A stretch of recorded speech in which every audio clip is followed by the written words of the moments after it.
Cuyu. Thank you.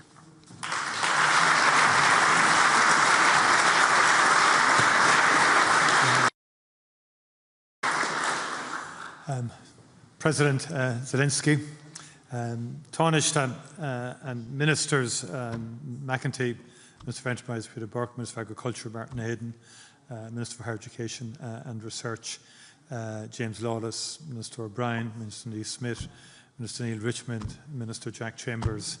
I didn't realise for so long. Minister Thomas Byrne, the European Union. But it does illustrate the commitment of the entire Irish government to this agenda and to the agenda of developing business and investment with Ukraine. I'm particularly pleased to be with you all here today for the inaugural Ireland-Ukraine Economic Forum. And it's been my particular honour to welcome His Excellency President Zelensky to Ireland at such a difficult time for Ukraine and its people. Volodymyr, you are most welcome, and in Dublin you are among steadfast friends. Russia's war against the right of the people of Ukraine to be free has been going on for many years. The latest and most brutal campaign launched in February 2022 was one which the Putin regime arrogantly believed would quite quickly succeed.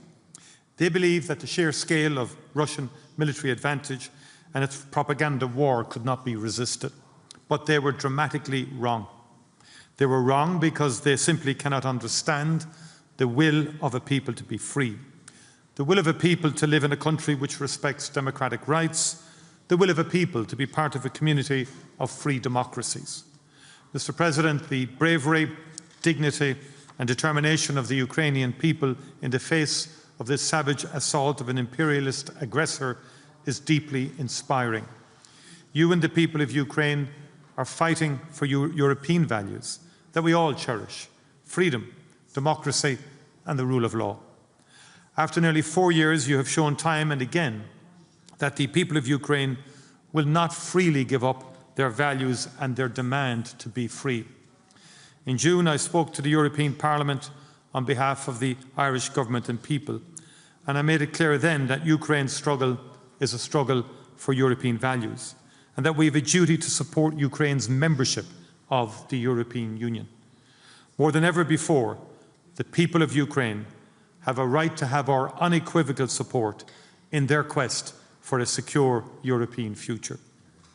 You have our unswerving respect and our deepest admiration, and you have our unwavering support and solidarity for as long as it takes. Mr. President, as the world has seen, these are critical weeks for Ukraine, and you know well that my government stands fully with you. We welcome all efforts to secure a just, secure and lasting peace, including those led by the United States. Through your leadership, you have shown that Ukraine is ready and willing to engage to bring this illegal and brutal war to an end. That same resolve is wholly absent in Moscow, and we've yet to see any sign that Putin has any interest in peace. Rather, Russia has intensified its attacks on Ukraine in a bid to gain leverage at the negotiating table. It must not be allowed to succeed. We will continue to stand with you until peace comes, as it will, and we look forward to the day.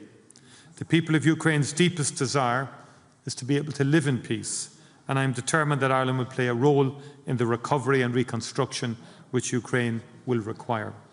And this is what we are here to talk about this afternoon. When President Zelensky and I met earlier in government buildings, we were both very keen to take the enormously positive and friendly relationship between our countries and to make it deeper and wider by strengthening our economic ties. We want this to happen government to government level, business to business and people to people. There is real potential for trade and investment in both directions, and we want to see it flourish. Throughout the war, the Ukrainian people and Ukrainian enterprises have shown themselves to be enormously creative, innovative and resilient. These are qualities that we in Ireland appreciate and hopefully mirror. In September 2024, Ireland and Ukraine agreed a comprehensive agreement on support for Ukraine and cooperation between Ukraine and Ireland. The agreement involves pursuing bilateral and long-term commitments across a range of areas, including support to the recovery and reconstruction of Ukraine. Russia's aggression has taken an enormous economic, social, cultural and human toll that can never be reversed or forgotten. The destruction by Russia of housing, roads, railways, electricity generation and other infrastructure continues. Earlier this year, the United Nations estimated that it would take €500 billion to rebuild what has been lost. Recovery and reconstruction will be an enormous task, and it will take time. It will demand the same commitment from the international community, and Ireland is fully committed to playing its part.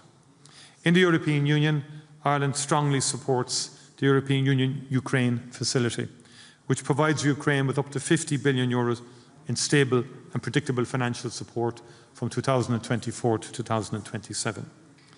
The European Union is also mobilising international support for Ukraine's economic and social stabilisation, reconstruction and recovery from the effects of war. I've made it very clear to my colleagues in the European Council that we must find a way of using Russia's assets for Ukraine. It would be an unconscionable outcome if these assets were allowed to return to Russia. Mr. President, Ireland has been transformed economically and socially by our membership of the European Union. It has been an overwhelmingly positive experience for us. We want the same thing for the people of Ukraine. We want to see a prosperous and peaceful Ukraine take its rightful place in the European Union family of nations and shared values. European Union enlargement will be a key priority of our European Union presidency in the second half of next year. I give you my personal assurance that we will continue to be proactive and steadfast supporters of Ukraine during our presidency. Ireland's economic development did not happen overnight, but with a stable political environment and a pro-enterprise society in Ireland, we have been able to prosper within the European Union and further afield. We know that you will too.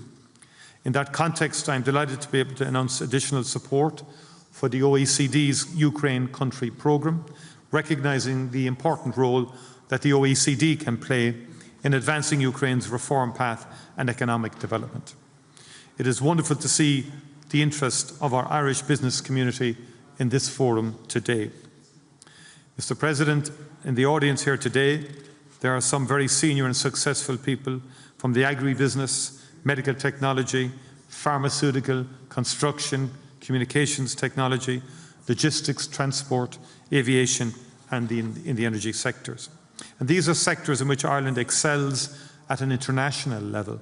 And I'm sure that these senior people are here because they support the reconstruction of Ukraine and wish to support the Ukraine economy. I know of Ukraine's need for investment in all of these sectors, and I hope that this forum can lay the foundation for further partnerships between businesses in Ireland and businesses in Ukraine. There are already some large Irish companies active in Ukraine and others with advanced interest in investment and partnership.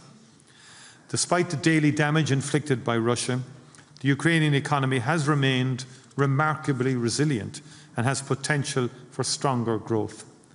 8 Irish companies attended the recent Rebuild Ukraine conference in Warsaw, a clear sign that interest is growing. I would also like to acknowledge that many of the companies, their employees and shareholders have contributed to the humanitarian effort in Ukraine, and I commend them for that.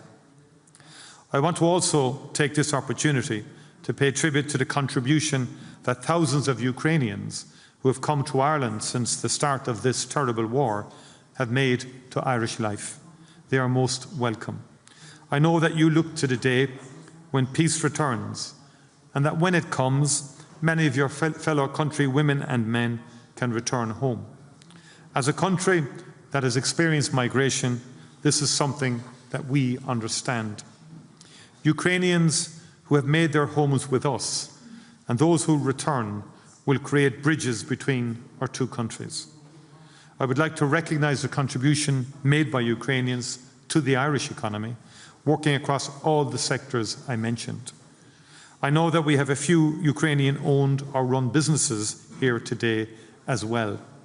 We welcome the contribution they're making to our economy and the key role they can play in the future, stimulating economic links between our two countries.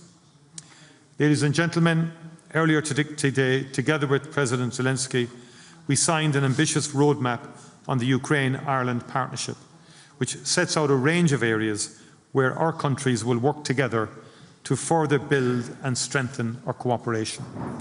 We have agreed that today's Ukraine-Ireland Economic Forum will become an annual event, and we are encouraging Irish and Ukrainian businesses to work together and to consider creating a Ukraine-Ireland Business Council.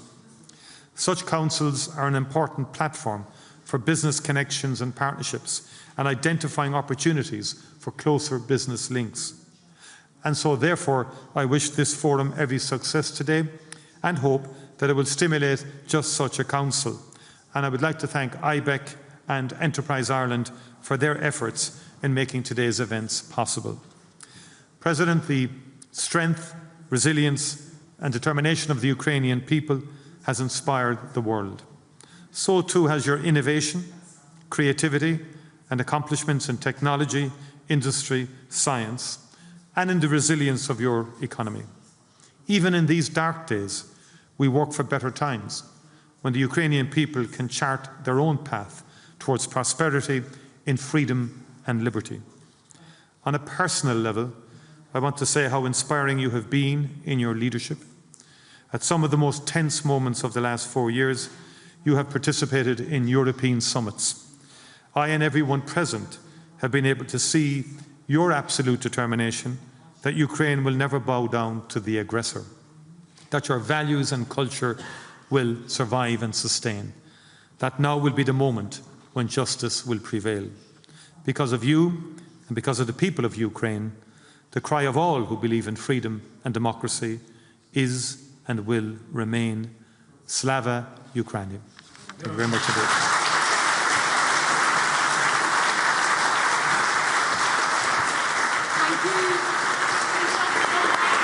Thank you to our Minister for Foreign Affairs.